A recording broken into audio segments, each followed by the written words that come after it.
The best coaches in the game, we really ain't playing.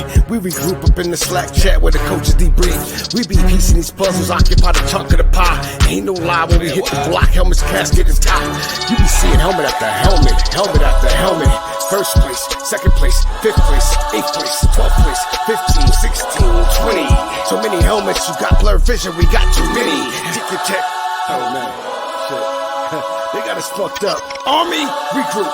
We pledge always to have that edge. We don't fire warning shots. Competition just drop. We locked and loaded before lock. Whatever the time, yeah. Do you even correlate? Being the best requires a willingness to outwork your competition. There's always someone smarter, faster, sharper, more naturally gifted to come around.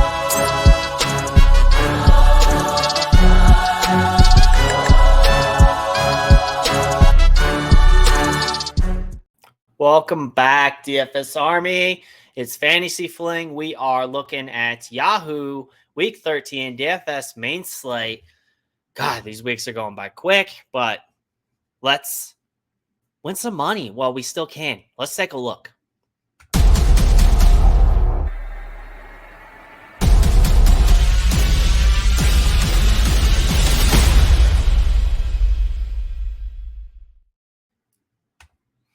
All right, so before we get into the Week 13 main slate, want to take a look at what took down the Yahoo Baller.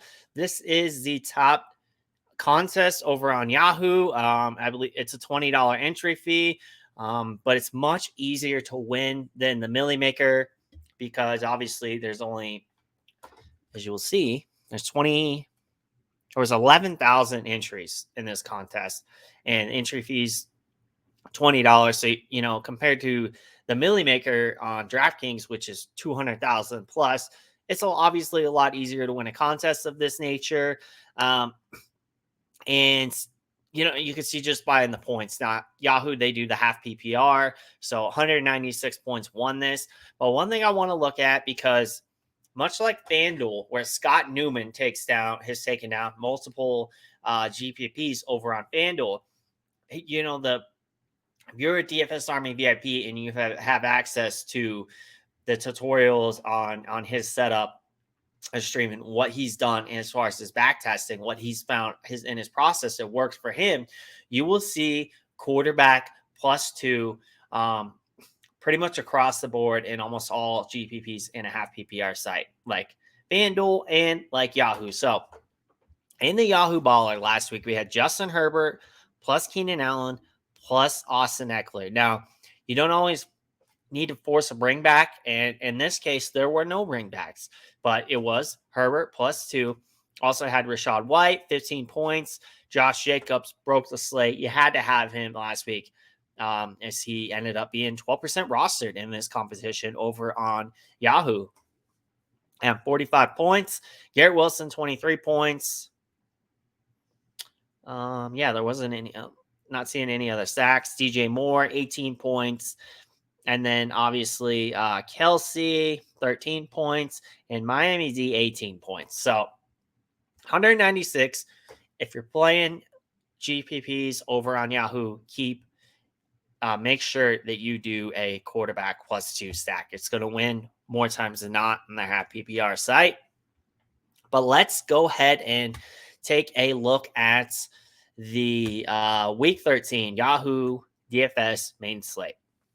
So we'll start with the game totals. Pittsburgh and Atlanta. This is a low game total, obviously. Kenny Pickett has looked a lot better recently. George Pickens looks incredible as well. Obviously, you know, Kenny Pickett kind of started out with a much tougher schedule, but it's lightened up. So low game total, though. Not a ton that I like here. Now, I will say Pittsburgh is a great matchup for opposing wide receivers. There's no Kyle Pitts. Drake London is cheap. I believe he's like $15. So I would have some interest there. I wouldn't do it in cash, but certainly in tournaments. Now, next game, Denver and Baltimore. Baltimore is a good matchup for opposing wide receivers, but the Denver offense has just been so horrible. I say this as a Broncos fan. I just want the season to be over at this point. If they can cancel the rest of the season, awesome. I'm over it. Don't want to watch any more games. Tired of being pissed off on Sundays. Can't do it. That said, it is a good matchup. I'm probably not going there. But, if Jerry Jeudy does come back, you could obviously play him. Cortland Sutton does project as one of the best top fantasy points per dollar plays. But I wouldn't go there. On the other side, you do have Mark Andrews. I believe he's in play. Marcus Robinson is popping on the domination station. He's a deep threat, of course. And Lamar Jackson is always in consideration in tournaments. Denver's defense isn't what it was. The start of the year, the past several weeks, you've seen their best cornerback, Patrick Surtain, get beat repeatedly. And you just kind of wonder the effort level of the defense. Are they starting to quit on the coach, just on the team? Probably want to avoid it. So the next game, Green Bay going against Chicago. A lot of questions here at quarterback. Is Rodgers going to play this week? He's expected to play, but how effective is he going to be?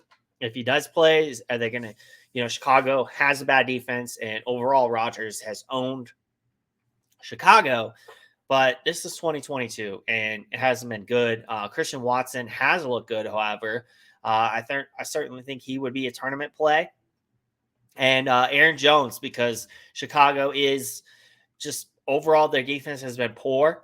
It does project well for Aaron Jones this week, and specifically with Rodgers having hurt ribs, they're not going to want him to be sitting in the back in the pocket taking shots. So I could definitely see them leaning on the run. So I think Aaron Jones is in play this week as well. He will be in my write-up.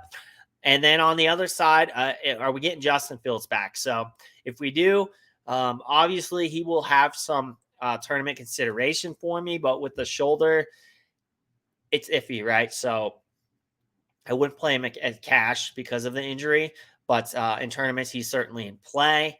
And if there is an area of Green Bay's defense that you can target, it is the run game.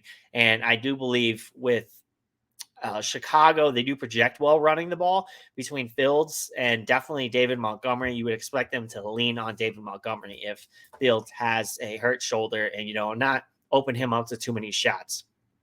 Now, this next game, Jacksonville and Detroit, I love this game. One of the highest totals on the slate at 51.5. Detroit, this is a team that you can target. They're a good matchup for quarterback and wide receivers. So Trevor Lawrence, sacks, great this week. Christian Kirk, he's getting really, and Lawrence is getting everyone involved. So last week, Kirk, still had a lot of targets, didn't get the touchdowns. Zay Jones did, Marvin Jones did. So those guys are obviously tournament plays. Zay Jones continues to be good value, but I would more so like Christian Kirk this week. And then on the other side, love Amon-Ra. He's $27, as I will get into on Detroit. He's one of my favorite plays of the week. Now, next game, Cleveland and Houston. The return of Deshaun Watson. And really in this game, it's for the running backs on both sides. This is a very good matchup. So Nick Chubb is in play. Houston's run D is horrible, as we know. So Nick Chubb is an elite play this week. He could go off for 150 yards plus 2 touchdowns. So love him this week. And then Dameon Pierce. Cleveland actually has now the worst run D, top 3 worst run defenses in the league. Dameon Pierce remains a good value play. It could be a negative game script for them, but you got to think that they will lean there. And, because he's so low priced on Yahoo, he's definitely in play in cash and tournaments. New York Jets going against Minnesota. So Minnesota, great matchup for opposing wide receivers. So we like Garrett Wilson again this week, of course. And then on the other side, you got Minnesota. Obviously, Justin Jefferson is always in play. The matchup is a little harder this week. He's got Sauce Gardner, but he's Justin Jefferson. He's beat great matchups before. I don't like him in cash this week just because I think there's other ways you can go and avoid him. But obviously, you always have to have some exposure to a guy like Justin Jefferson in tournaments. And then I do think Minnesota's defense will be in play. Mike White had a great game last week, but obviously, Minnesota is a team that can score a lot of points. And if you get the Jets into a negative game script and you force them to throw the ball, maybe Mike White can certainly turn the ball over. Young quarterback, one good week doesn't make you a world beater. So Minnesota defense is in play for me. Washington and New York, not a lot to like here. Low game total. I'm probably not playing anyone in this game. Now, Tennessee and Philly. I like this game on both sides, really. On Tennessee, obviously, Henry is always in play because he gets so many carries, 25, 30 carries a game. You will take that. Low team total for them, though, however, and you always run the risk with Henry if they get into a negative game script, which they can against Philly, because let's be honest, Philly, an amazing team, arguably the best team in the league. They could score a lot of points. Henry can get phased out of the game and is high seller. We can't afford that. We can't have that. So I think there's better cash plays this week, but obviously he always is a consideration in tournaments. Then on the Philly side, A.J. Brown returning to play against his old team. And Tennessee is a bad matchup, or a good matchup. Sorry. They are bad against wide receivers. So great matchup for A.J. Brown, Devonta Smith, Quez Watkins. And then love Jalen Hurts. He's been running more. The past couple weeks, he's got over 15 carries, a lot of yards, getting touchdowns. So his floor is back up to being with that, as long as he continues to run that much, 25 plus points a game. So I love him as a cash game quarterback as well this week, but obviously stacking consideration going against Tennessee. Now, this is one of my favorite. I'm sorry, not this one. Getting ahead of myself here. So Seattle going against the Rams. Now on the Seattle side, I like Kenneth Walker this week just because the Rams are decimated with injuries. And specifically this week, they lost Aaron Darnold. So they lost arguably their best player on defense up the middle. So that certainly you think would open things up for Kenneth Walker. They're also just very inept at offense right now. No Cooper Kupp, no Matt Stafford. Allen Robinson should be out.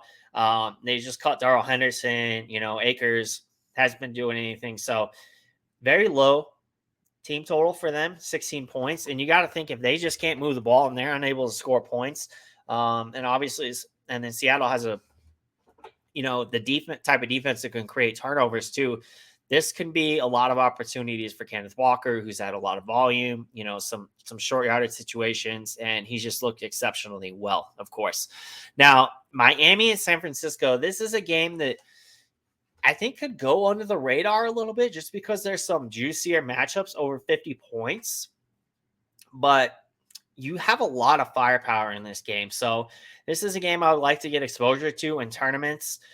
Just in case it ends up going back and forth, which it can, when you got Tyreek Hill and, Jeff Wilson going against his old team and Jalen Waddle and Tua playing very well. And then on the other side, you have Christian McCaffrey and Debo and Ayuk and George Kittle. So this is a game, who knows, a lot of firepower on both sides. I think you want to have a little bit of exposure to it in case it does go off. And then probably my favorite game, arguably on the slate, Kansas City going against Cincinnati. We got Kansas City, obviously, is always in consideration for a winning GPP lineup with Patrick Mahomes. The expensive stacking option is Kelsey, but you also have cheap stacking options as well. Sky Moore, MBS. Maybe you'll have Juju this week. Kadarius Toney probably won't go. So specifically, if Juju is out, I really like some MBS just because that offense should be more condensed. MBS and Sky Moore, stacked with Kelsey as well. So those be my +2. And then on the Cincinnati side, you might be getting Jamar Chase back this week as well as Joe Mixon. So ton of firepower on both sides. These teams were our AFC championship last year, and who knows, it could be the same rematch again this year. We'll see. But looks as a competitive back and forth game, 52.5 total points. Very close spread, 2.5 points. So, and Cincinnati's at home. So I like both sides of this stacking, as well as, some cash game consideration, specifically Patrick Mahomes. Now, the other game I really like, last game, Los Angeles Chargers going against Las Vegas. Really great matchup again for Josh Jacobs, who's been on an unbelievable tear. He had 300 yards last week, total 2 touchdowns, 33 carries, and he's going against a Los Angeles Chargers team that is bottom 5 against the run. So it's a great matchup for him. Their offense is also really condensed. So even if Jacobs goes off, Devontae Adams still gets a lot of targets. They could potentially both go off in a game. You could definitely both stack them, but it's one or the other is definitely probably going to go off this week. Could be both. We'll see. And then on the Chargers side, Herbert with Keenan Allen back in the lineup has been a lot better over the past few weeks. As soon as Keenan Allen came back, his numbers have gone up. They're obviously favored here, and I believe everyone's in play. Eckler going against Las Vegas. Las Vegas isn't a good match, or isn't good against the run either. So Eckler projects very well. He's also a pass catching back, so he can be sacked with Herbert. As we saw in the Yahoo Baller, he was last week. Keenan Allen, Josh Palmer, DeAndre Carter, Everett, they're all in planes. So like this game from, just several stacking ways you can go with this game. So as far as we'll get into some of the top fantasy points per dollar plays and leverage plays and whatnot, but this is my article that I'm working on. Should be out here in a little bit. I always tweet it out at FantasyFling on Twitter as soon as I'm done with it. So if you do not follow me, go ahead and give me a follow on Twitter at FantasyFling. But quarterbacks, highest game, Patrick Mahomes, highest game total on the slate and a close spread. So the competitive game environment favors a Mahomes high floor, high ceiling kind of game. We obviously like that in cash and also in tournaments because, we want that ceiling in tournaments. Sensational projections have the Chiefs throwing for the most yards on Sunday, and Mahomes is my favorite cash game play. Jalen Hurts is close behind, though, at the same price. He does have the highest QB projection this week at DFS Army, with Tennessee being the fourth worst team against opposing wide receivers. Hurts and his pass catchers, they're just all great plays to me, which is why I love them in stacks and tournaments. 16 plus rushing attempts in back-to-back weeks. We want that for his floor. We like when he runs the ball because that is, what we had come to know Jalen Hurts' floor as being is that rushing upside, much like with Justin Fields, for example. But honestly, he's obviously much better passing the ball at his point in his career. And then Justin Herbert, this is the second highest game total on the slate. As I mentioned, it's one of my favorites. I love it in tournaments. Close spread. Herbert has just looked way better with Allen back in the lineup. 5 touchdowns in the last 2 weeks. And they do have the second highest passing projection this week via the Sensational Power Rankings. So got to have exposure there. Austin Eckler. Las Vegas gives up 4 points above average. So the running back position, Eckler averages about 20 combined touches per game on the ground and through the air, which makes him an elite play. And he is priced accordingly. I don't know that I'll pay up all the way because he's $40 this week. But if you can afford it, he's a great cash option. I love Chubb this week. I normally don't play Chubb, but he is one of the best running backs in the league. And this week he gets a Houston team that is the worst against the run, giving up 6.98 points above average to the running back position. He could easily put up 2 to 3 touchdowns in this spot. Now, next we have Josh Jacobs. The Chargers have a bottom 5 run D, and Jacobs has been on an unreal tear this season, as I kind of alluded to. Price and matchup, top play on the slate, in my opinion, at the wide running back position. Assuming his calf injury doesn't keep him out of the lineup, which, come on, it didn't last week, and he got a career high in carries. So I think if he plays, you just got to play him. Kenneth Walker, kind of, I talked about it a little bit. The Rams are just so banged up and just not a good team right now. So I do think they can be exploited a little bit, even though, numbers wise, they look like a good run team. No Aaron Donald this week. And then Aaron Jones, again, Bears defense is horrible. Rodgers has plenty of injuries. It's just hard to imagine them not leaning on the run here against the Bear team, giving up 4.2 points above average to the running back position. And then, on the other side, I mentioned Packers second most rushing yards per game. That's what the Packers are allowing. So with Fields dealing with that shoulder injury, it just makes sense to give David Montgomery a lot of carries, and he's no longer splitting with Khalil Herbert. And then next, Dameon Pierce, top fantasy points per dollar play. And the matchup supports his projection because he's facing a Cleveland team that is giving up 6.75 points above average to the running back position. Pierce is only $19. So he's a good play this week. Now, injury pending, Zonovan Knight.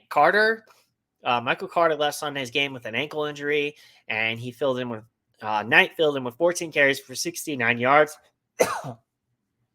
And he caught 3 targets for 34 yards. So, I mean, rookie came in right away, was a big contributor. So $15, he would be just a top value play for me if Carter is unable to go. Now, I do preface this with, if James Robinson is active, it's certainly a riskier play because this guy, they traded for him. And obviously, if they do believe he's ready to go, and we know how good he could be running the ball. So something to keep in mind.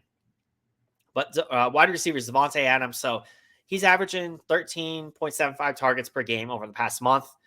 Even in a down game last week, obviously, if Josh Jacobs has the huge day that he has, and gets all the touchdowns and has over 300 yards, well, Adams isn't going to smash.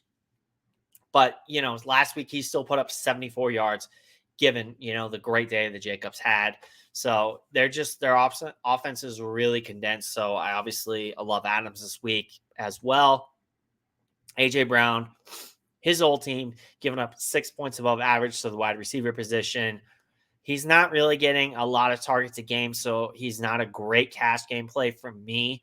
But in tournaments like the Yahoo Baller, absolutely, I would be interested in AJ Brown and Hurt Stacks. Now, Amon-Ra, averaging 9.6 targets per game and gets a matchup for Jacksonville's defense. The ranks bottom 10 against defending the wide receivers. So second highest game total on the slate, projects is back and forth. I like that kind of game environment. I like Amon-Ra this week. Chargers, again, second highest passing projection this week. Much of that can be attributed to Allen's return to the offense. The offense is just way better when he's in it. So Raiders defense ranks bottom 10 in the league versus opposing wide receivers. This game, to me, has shootout potential. So love Keenan Allen too. Christian Kirk. Detroit's a great matchup for opposing quarterbacks and wide receivers. Kirk didn't get the touchdowns, but he's still averaging a lot of volume, 9.4 targets per game. He has 3 touchdowns over the past 3 weeks, so we need those touchdowns on Yahoo. And then Garrett Wilson, elite matchup for opposing wide receivers. And Wilson, he's just too good at his price.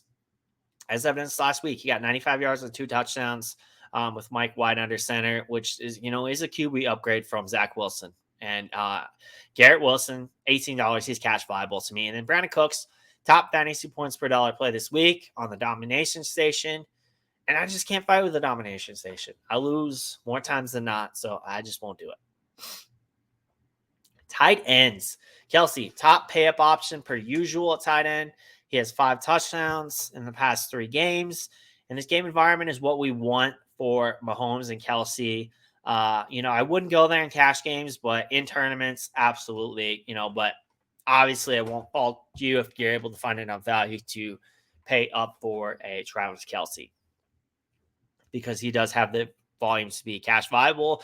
I just prefer the pay down options because tight end defense, very volatile positions. George Kittle. Now, Miami is a good matchup for opposing tight ends. This game has a potential to shoot out. Again, a lot of talent on both sides, and it's a good matchup. So probably where I would lean in cash, Seattle, bottom 3 in the league against the tight end, and Los Angeles just is so banged up a wide receiver that those pass catching targets need to go somewhere. And assuming rational coaching, Higbee figures to see an uptick in targets, and he's already had 8 in back-to-back weeks. So a good amount of targets for a tight end. Dulcich, top fantasy points per dollar play. Again, I don't like the cash play, but A pay down option is there if you want to punt the position. And then defenses, Minnesota Vikings. Again, Mike White had a great game last week, but the results might be a bit different against a team that can score a lot of points and force them to push the pace and throw the ball all over the field. Minnesota does have a top 5 projection this week and has been priced. Cleveland Browns, $14. Fantastic matchup this week going against Houston with Kyle Allen at QB. And then Chargers, if you just want to punt, minimum price, top fantasy points per dollar play this week, Los Angeles Chargers, $10. So Yahoo Baller stack of the week. As of right now, I'm probably going with Mahomes. I just like the game environment overall of this game with the shootout potential. And I think if you're doing a Mahomes double stack, obviously you do Mahomes and Kelsey, and then you have cheaper options, right? You could do Sky Moore, you could do MVS. But I'm not opposed to stacking the other side of that game. And with Cincinnati, Joe Burrow, you get Chase back. You can stack Joe Burrow, Chase, and maybe you do Mixon. Maybe you do Boyd, Hurst. So there's double stacking options on both sides. And this game has the highest total on the slate and, the highest probability of a shootout. So those would be my 2 favorite stacks at this moment. And obviously a lot of this depends on projections. It's early in the week, so we'll see where those go. But as far as some top leverage plays as of right now, Joe Burrow would be one for me. 1% ownership. I have a hard time seeing how that would hold. Just with this game being so high projected and potentially getting Chase back, I would expect his ownership to be a lot higher. So I also would like Tua. As I mentioned, going against San Fran, I think that game does have shootout potential just based on the amounts of studs on both sides of the ball. Obviously, Tyreek Hill can go off at any time. Jalen Waddle also like both sides there. Some leverage plays for me at running back. Oh, and by the way, if you are a DFS Army subscriber, you have access to this. This is our optimizer, our domination station. You can set all types of rules. Tournament mode, unique players, all the way up to 6. Normally we'll use like about 3 uniques. You can rule out like a tight end in the flex if you don't want that, for example. Typically for a large field GPP, we're going to set an ownership cap of about 130%. All these different things, and you could build up to, you could do 150 lineups. So it's up to you how many lineups you want to build. You can set stacking rules, which we normally will, specifically for tournaments, for example, quarterback position, stack with no less than 2 wide receiver, tight end, add rule. If you wanted to force a bring back, you do no less than 1 receiver tight end from opposing team. Boom. So that would give you, like this week, for example, let's say you were doing Justin Herbert, and we could do a rule for Justin Herbert specifically.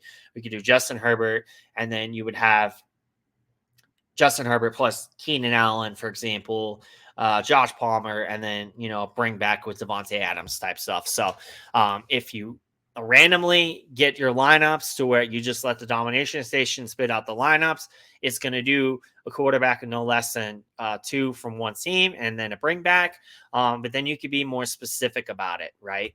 So you could do Joe Burrow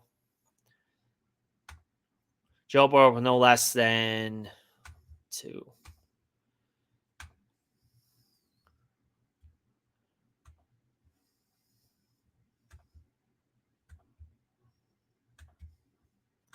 Joe Burrow with no less than 2 wide receivers from the same team.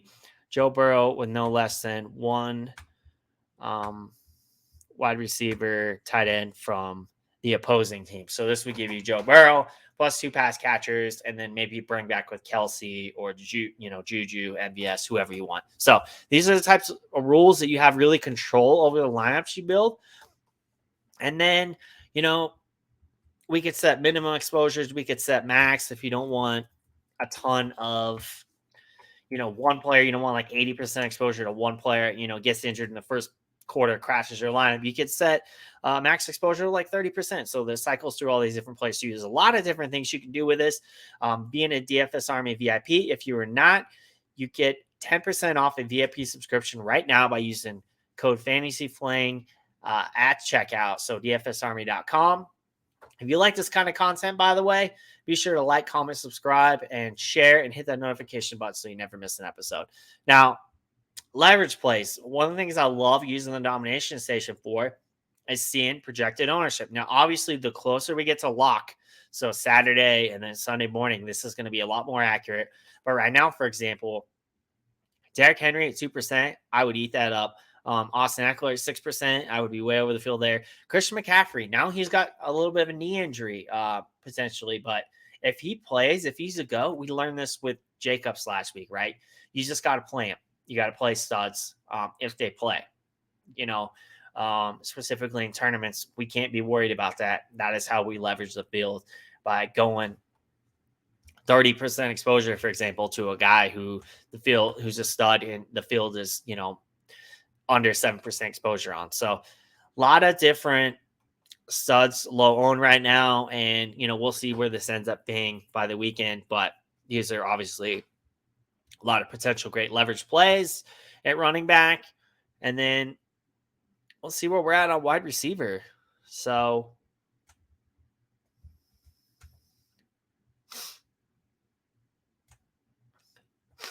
now, obviously, these are a lot of the top guys, right? Devontae Adams, Amon-Ra, you can expect him to be highly projected as far as ownership goes.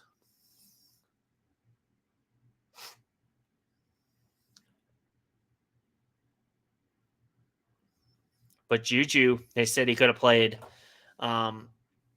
He should be ready to play this week, 5%. I mean, he's gone off several times this year. Tyler Boyd, he went off this year as well. He was in the winning Millie Maker with Chase and over on DraftKings with Chase and Burrow. So, he would be a good leverage play in stacks in that Kansas City and Cincinnati game. Amari Cooper, low owned. He's been great this year. AJ Brown going against his old team. Justin Jefferson, not the best matchup against Sauce Gardner, but he's the type of player that can beat any matchup under 10% owned. Drake London, mention him. Great matchup, right? $16, very low projected ownership. So I'll take that. And then MVS as well. 4% in Kansas City stacks is a way to get different. If Mahomes is going to be chalky, fine. We're going to get different by putting Juju in our Mahomes and Kelsey stacks, for example. So we will take that.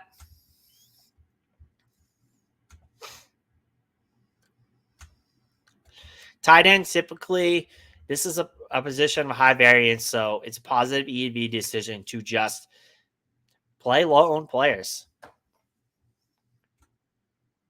and try to be on the positive side of variance. We mentioned George Kittle, $21, less than 5% ownership. Great matchup going against Miami. They're not very good against the tight end, so that would be a solid play. Tyler Higbee, just mention it.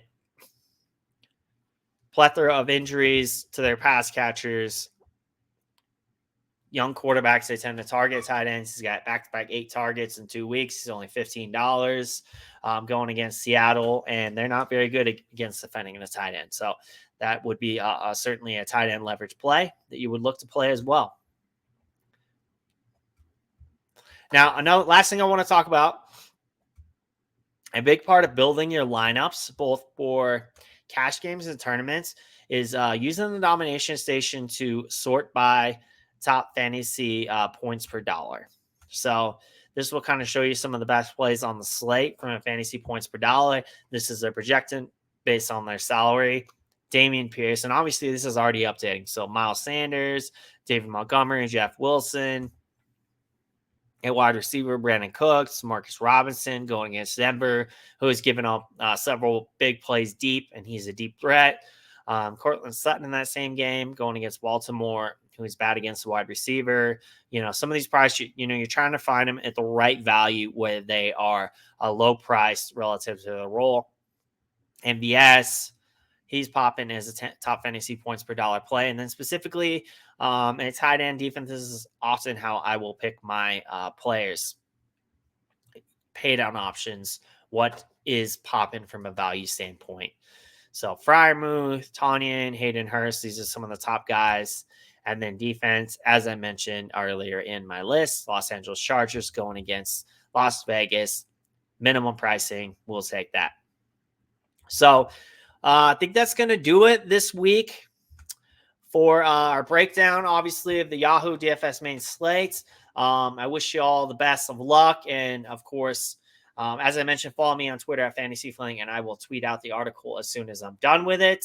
And also, if you have any questions specific to Yahoo closer to lock on Sunday, feel free to tweet at me. So good luck this week. We will see y'all next week. Take care.